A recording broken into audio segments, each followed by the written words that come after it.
dag, den 28. maj, er det 20 år siden, at den dengang kun 19-årige vesttysker Matthias Rust landede sit lille Cessna-sportsfly på Den Røde Plads i Moskva.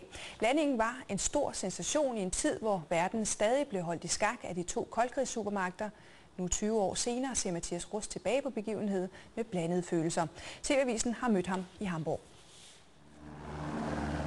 Billederne af Matthias Rust og hans lille fly midt på Den Røde Plads gik verden rundt dengang i maj 1987. I felt myself so light, so easy, because it was just an unbelievable dream became true. Matthias Rust fik ideen til at flyve til Moskva, da han i efteråret 1986 så, hvordan de to supermagters ledere, Reagan og Gorbachev, på et topmøde på Island ikke formåede at nå frem til en nedrustningsaftale. I said to myself, something need to be done to improve the situation. And then I came up with this idea to use the aircraft, to build an imaginary bridge between West and East.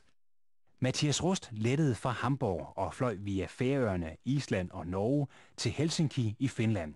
Herfra satte han kursen direkte mod Moskva, og han blev næsten med det samme mødt af et sovjetisk jægerfly. And I was very scared and very shocked. It was like my heart fell down in my pants, and I was asking myself very, very intensively, what is going to happen next? What are they going to do? They're going to stop me now, and they just shoot at me, and it was really awful, and it was such a relief when I noticed that after 2-3 minutes, after they had passed me, that they just disappeared. Efter landingen blev Matthias Rust anholdt og fængslet, og han endte med at komme til at sidde 14 måneder i sovjetisk fængsel.